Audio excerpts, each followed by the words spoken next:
Who's ready for the semi-annual Giannis Antetokounmpo to the Toronto Raptors rumors? What's up, everybody? It's JJ Buckets. I've told you what we're going to talk about today, so just before we fully get into things, the usual drill, just make sure you are leaving a like on the video. Helps the algorithm out a ton, and I do really appreciate it. Subscribe to the channel if you're new here. Plus, if you plan on doing a responsible sports betting in the near future, just make sure to check out my link in the description below. So the report is that NBA executive believes Toronto is a dark horse team for Giannis Antetokounmpo if he leaves Milwaukee. The report is from Sean Devaney. It further states that the Raptors have team president Masai Ujiri, who has long sought to acquire Antetokounmpo, and with star caliber assets on hand, some combination of Scotty Barnes, OG Anunoby, and or Pascal Siakam Milwaukee could be tempted into the deal. We know from the Kawhi Leonard experience that Ujiri is not afraid to take risks on star players, whether they're committed to staying or not. So this is an interesting one for a few reasons here. First of all, I should have said it earlier, but I'm going to apologize ahead of time. I've been a little sick the past few days, so it might sound a little congested if I do. Sorry, but it just is what it is. Now, nonetheless, the Toronto Raptors are a team that has been linked to Giannis before in the past. Quite frankly, before Giannis won his first championship and there were rumors of whether or not Giannis was going to leave or stay, I will fully admit I was definitely one of the biggest proponents for, luring Giannis Antetokounmpo to the Raptors, albeit in that case it would have been in free agency. In this case, it seems more like it would be through the avenue of trade. Now, let's talk about why I feel like these Giannis rumors are popping up, first of all. So if you're looking at Milwaukee, right, like obviously you have the one championship that you've had with Giannis there, which was great. I imagine it felt special as all hell as the championship. And I think for Giannis, somebody that talked about winning, a championship with the team that drafted him, he managed to accomplish that. But now that he did manage to accomplish that, I think in his mind, again, like I'm just guessing here, but I would imagine in his mind, you've completed that agenda, and now should you want to leave, you don't feel as bad about it because you've already brought a championship to Milwaukee. Now, where's the inclination to stay if you can't continue to compete for championships? And Giannis, as we've seen, is a player that wants to be a winner, that in all likelihood wants multiple titles. And right now, is Milwaukee really positioning him to be in the best position for that? Because I can understand where some of the disgruntledness can come from, right? Like the core is kind of aging out around him, and even the guys that aren't will soon be aging out around him. Like if you look at the core, Chris Middleton, as much as, I enjoy him as a player, has kind of been to some extent a shell of his former self since the injury. There's moments where he flashes where you're just like, oh yeah, that's Chris Middleton. And then there's moments where he just doesn't play up to, I guess, the standard that you would set for Chris Middleton. Obviously, you got Drew Holiday, who's also kind of on the older side there as well, although Drew's still obviously a pretty damn good player by all accounts. Brook Lopez is definitely somebody that's on the older side. And for the most part, if you're talking about this offseason in particular, Milwaukee really didn't do much. Like Milwaukee sat there and just said, let's run it back.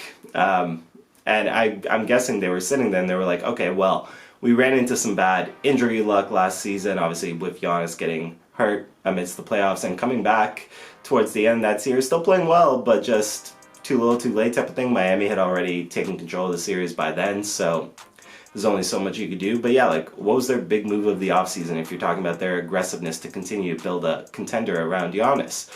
Their big move of the offseason was what? Malik Beasley? And don't get me wrong, I think Malik Beasley is a very good fit on that team and around Giannis, but is that really enough? When teams like the Celtics are making quote-unquote all-in moves, getting guys like Kristaps Porzingis and stuff like that, and other teams are obviously growing up like the Cavaliers, although they have a whole situation going with Donovan Mitchell that I don't want to get into.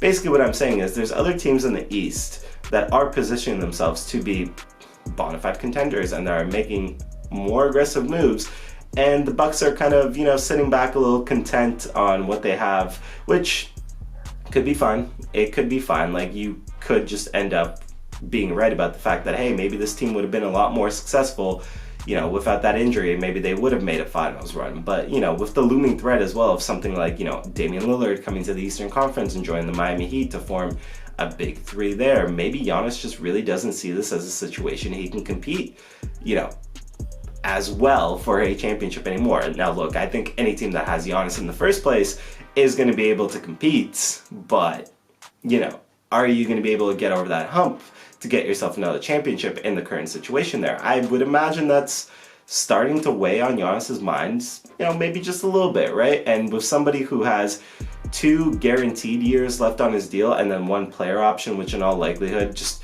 based on the way that NBA salaries are going, I would imagine he declines, yeah, one way or the other. I imagine he declines that option. Realistically, you have 2 more years in Milwaukee for Giannis that are guaranteed. And at that point, if you're the Bucks as well, do you sit there and if you have inclination that this guy may just leave for nothing, would you be better off just trading him and cutting your losses and recouping some assets?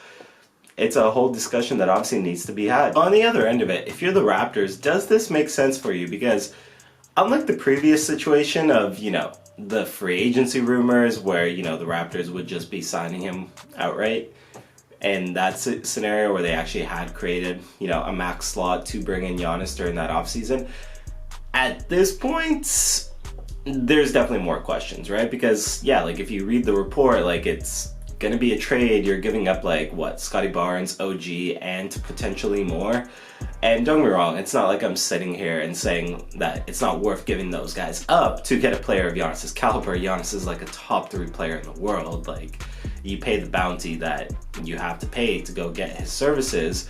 It's a question of, can you surround them then with the adequate talent to be a championship team? Because at that point, I imagine you're looking at what, like Giannis and Siakam as your pairing to go and try and win a championship, which is fine, which is more than fine. Like that would just be your forward pairing. You would just have to surround the team around them with quality players that can contribute on a championship team. It's just genuinely a question of how well do you believe that you can do that?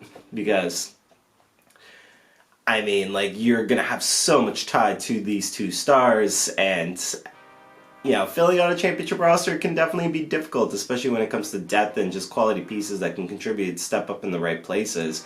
So does Masai Ujiri believe in himself enough that, like, yeah, you're gonna be giving up a considerate asset pool, you know, in all likelihood in this case, with Scotty Barnes and OG Anunoby, whatever the package there is, you're gonna be giving that up.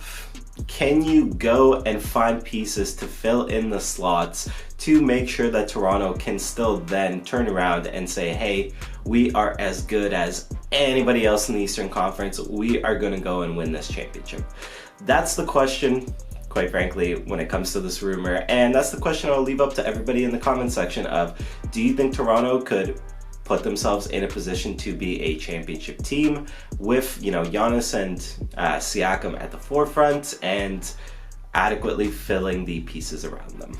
Yeah, I think that's been me for the day.